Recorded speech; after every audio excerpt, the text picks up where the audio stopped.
Hello ছোট বন্ধুরা, আজ তোমাদের জন্য আছে জাদুর প্রদীপ আর কাঠবিড়ালির গল্প। এক ছিল এক অরণ্য।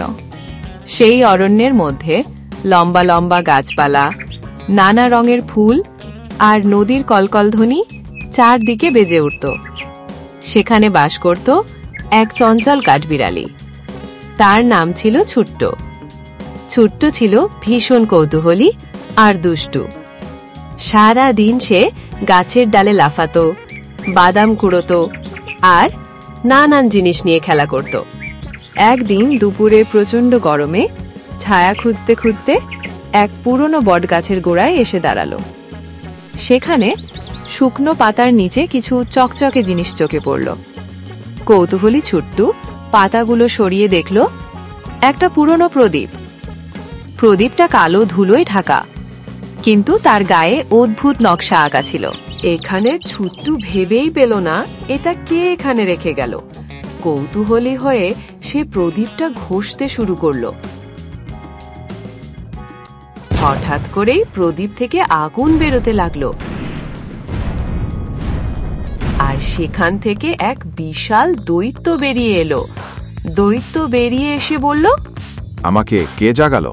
ছুট্টু ভয়ে কেঁপে উঠল, কিন্তু সাহস করে বলল, আমি কাঠবিড়ালি ছুট্টু। আমি তো শুধু প্রদীপটা ঘষছিলাম। দৈত্য হেসে বলল, ভয় পেও না ছোট বন্ধু, আমি এই জাদুর প্রদীপের দৈত্য। যে প্রদীপ ঘষে তার 3টি ইচ্ছা পূরণ করি আমি। ছুট্টুর চোখ বড় বড় হয়ে গেল। সে ভাবল, ইচ্ছা পূরণ করবে? তাহলে তো দারুণ মজা হবে। প্রথমে ছুট্টু বলল, আমার চাই এক পাহাড় ভর্তি বাদাম। দৈত্য হাত নাড়াতেই মুহূর্তের মধ্যে বনের মাঝখানে বাদামের বিশাল পাহাড় তৈরি হলো। কাঠবিড়ালি আনন্দে লাফাতে লাফাতে বাদাম কুড়োতে লাগল। তারপর সে দ্বিতীয় ইচ্ছা করল। আমি চাই একটা সুন্দর কাঠের ছোট্ট প্রাসাদ, যেখানে আমি থাকব। দৈত্য হাত নাড়তেই বাদাম পাহাড়ের পাশে দাঁড়ালো এক মায়াবী প্রাসাদ, ঝলমলে কাঠের দেয়াল আর রঙিন জানালা সহ।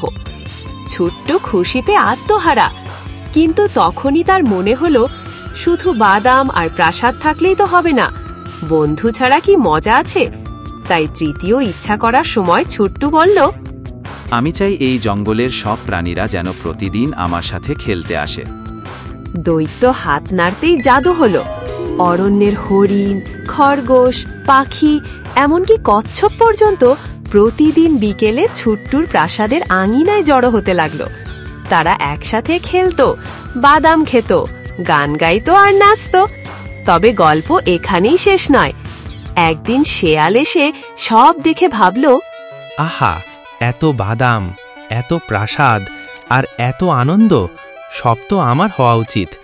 শেয়াল ফন্দি আটল। রাতে সে চুপি চুপি প্রাসাদে ঢুকে প্রদীপ চুরি করে নিল। পরদিন সকালে ছুট্টু প্রদীপ খুঁজে পেল না।